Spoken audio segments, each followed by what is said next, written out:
नमस्कार, मैं हूं बिंदुसार पांडे और आप देख रहे हैं सोशल स्प्रिट। सरगर्मी तेज है, उत्तर प्रदेश का चुनाव समीप है और बसपा सुप्रीमो सुश्री बहन मायावती जी ने सीधे सीधे आरोप लगा दिया है भारतीय जनता पार्टी पर कि भारतीय जनता पार्टी की सरकार में लोगों को न्याय नहीं मिल रहा है, लोग शोषित हैं, पीड़ित हैं। और खास तौर पे कल उनके ट्विटर हैंडल पर पोस्ट किया गया कि घूसखोर पंडित जो फिल्म लाई गई है, इससे ब्राह्मणों की छवि खराब की जा रही है। उत्तर प्रदेश के साथ साथ भारत में भी छवि खराब की जा रही है। दलित और ब्राह्मण समाज मिलकर के 2027 में बसपा की सरकार तय करेंगे। इसी मुद्दे पर जानने के लिए बहुत से लोग हमारे साथ उपस्थित हैं, बात करेंगे, जानेंगे क्या है राय और क्या है तैयारियां। सर, क्या कहना चाहेंगे? बसपा सुप्रीमो बहन मायावती जी बार बार कह रही हैं और सक्रिय हो रही हैं, उनका आरोप है कि भारतीय जनता पार्टी की सरकार में लोगों को न्याय नहीं मिल रहा। ये बात तो सही है। बहन जी ने जो है अभी भी कहा है, हम लोग को मीटिंग में बताया कि जो है, और है भी, देखने को भी मिल रहा है। हम लोग जो है देख रहे हैं पेपर के माध्यम से, और जगह जगह जो है बहुत सारी परेशानियां लोगों को है। महंगाई बढ़ गई है, गरीबों के साथ जो है कहीं ना कहीं कुछ ना कुछ भेदभाव हेन तेन हो रहा है। तो ये बात तो सत्य है जो उन्होंने कहा है। क्या लगता है बहन जी बार बार कह रही हैं, 15 जनवरी को भी उन्होंने कहा था, कल भी ट्विटर हैंडल पर लिखा गया, आज की भी बैठक में उन्होंने कहा, ब्राह्मण पर बार बार बसपा बात कर रही है। क्या लग रहा है कि 2007 का ही समीकरण बनेगा और क्या फिर से बसपा 2027 में 7 का इतिहास दोहराएगी? ठीक, आपको धन्यवाद। 2027 2007 का जो चुनाव हुआ था उसमें पूर्ण बहुमत की सरकार बनी थी। 2027 में वही रूप होगा और बहन जी की पूर्ण बहुमत से सरकार बनेगी और ब्राह्मण और दलित सब एक होने जा रहे हैं। और जो गरीब ब्राह्मण हैं उनको परेशान किया जा रहा है, अनायास परेशान बीजेपी सरकार में किया जा रहा है। ऐसे में बहुजन और दलित और बैकवर्ड अल्पसंख्यक सब एक होने जा रहे हैं। बहुजन समाज की जो है 27 में सरकार बनने जा रही है। बहन जी का जो लॉ एंड ऑर्डर था, आज उत्तर प्रदेश याद करती है, उत्तर प्रदेश की जनता कहती है, कहीं छुटपुट घटनाएं होती हैं तो उदाहरण दिया जाता है कि बहन जी के शासन में अपराधियों पर अंकुश था और अधिकारियों पर भी लगाम थी। जो आज अधिकारी राज है, इस पर कहीं ना कहीं भाजपा का भी कार्यकर्ता नाराज होता है। किस रूप में देखते हैं? 2027 में बहन जी की जो सरकार चल रहा था उससे ऐसा लग रहा था कि सरकार है, और जो इस समय जो सरकार चल रही है इसमें कानून व्यवस्था एकदम खराब है और गुंडा माफिया सब अपने चरम पे है। इसलिए 2027 में बहन जी का सरकार बनेगा। नवयुवक लोग सब ठान लिए और सब समाज अब ये समझ जाग गया है कि हमें 2027 में बहन जी की सरकार बनाना है। अब बसपा के कार्यकर्ता विधानसभा प्रभारी अमित कुमार गौतम सभासद भी है। क्या लगता है सर, बहन जी सक्रिय हो गई हैं पूरी तरह से और उत्तर प्रदेश का जो सवर्ण मतदाता है कहीं ना कहीं उसकी उम्मीदें जग गई हैं बसपा से। कहीं ना कहीं सवर्णों को ये लग रहा था कि हमारा अपमान हो रहा है इस पार्टी में। अब बहन जी भी मुखर होकर के आ गई हैं और खुलकर बोल रही हैं कि ब्राह्मणों का खास तौर पे अपमान हुआ। क्या लगता है 2007 का इतिहास दोहराया जाएगा? बहुत बहुत धन्यवाद। हम आपको ले चलना चाहते हैं 2007 में।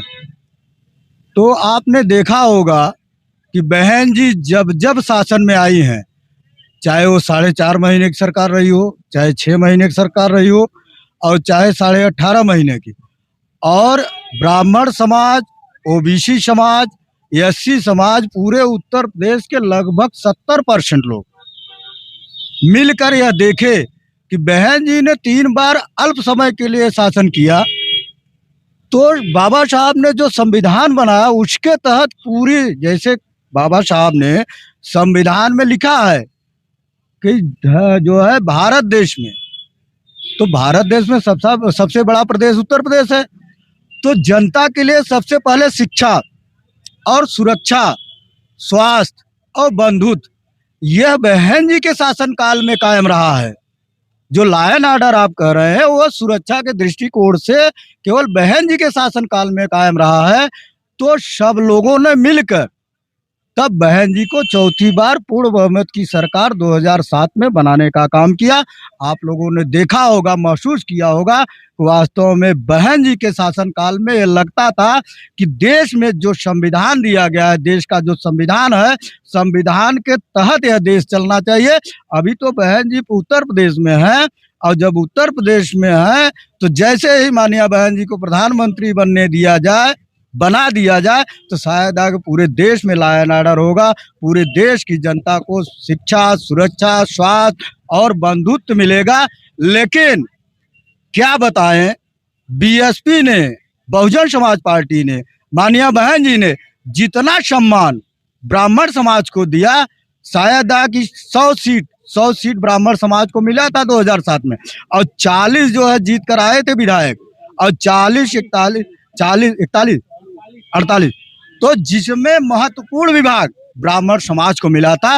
लेकिन क्या ऐसा कारण है कि जो है हमारा जो है भदोही जनपद से मिलान करते हैं, और भदोही लोकसभा में हमारे 2 मंत्री थे, माननीय राकेश दत्त त्रिपाठी उच्च शिक्षा मंत्री, माननीय रंगनाथ मिश्रा जी माध्यमिक शिक्षा मंत्री।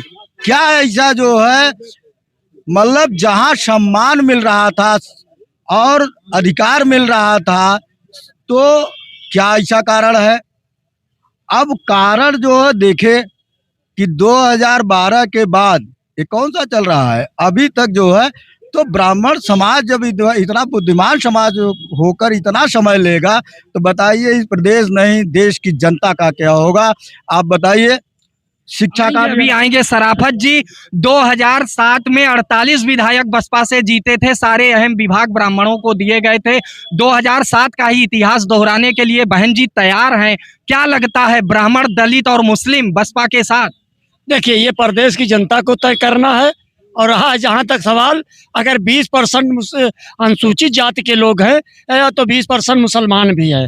मुसलमानों का एक पढ़ा लिखा मसीहा असरुद्दीन ओवैसी भी तैयार होके निकल गया। महाराष्ट्र भी उसने जीता, बिहार भी उसने जीता, और उत्तर प्रदेश में बारी है।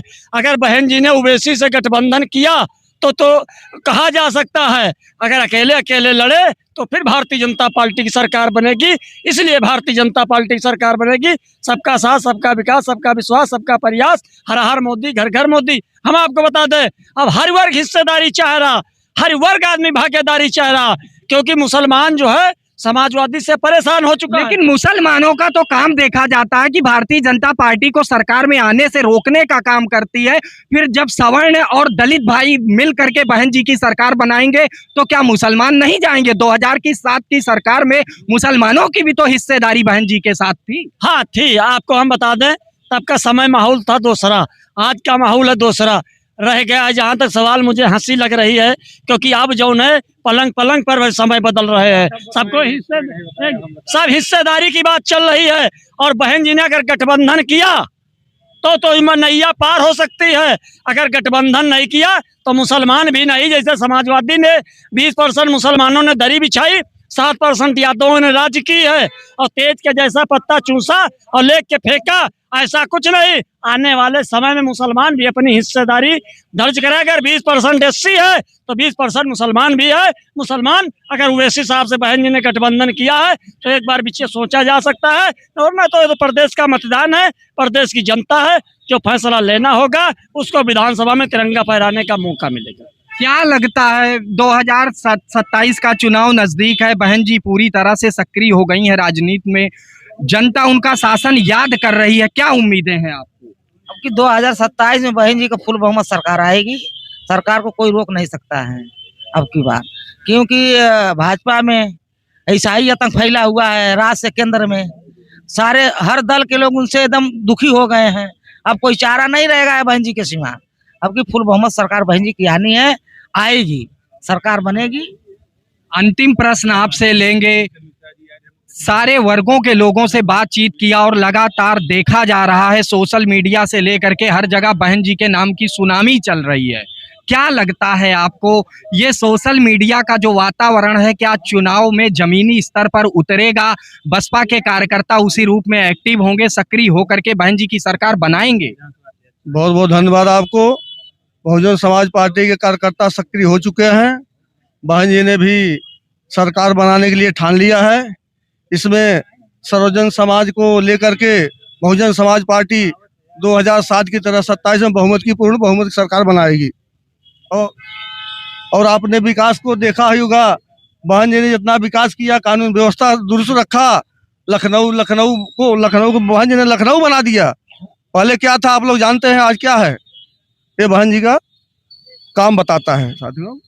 आप देख रहे थे सोशल स्प्रिट। मैं था बिंदुसार पांडे। बसपा सुप्रीमो सुश्री बहन मायावती जी के कार्यकर्ता जमीनी स्तर से लेकर के सोशल मीडिया तक अब सत्ता पक्ष पर हावी दिख रहे हैं और हवा बदल चुकी है। 2027 के चुनाव की सरगर्मी तेज है। आने वाले समय में तय होगा 2027 की सरकार किसकी है।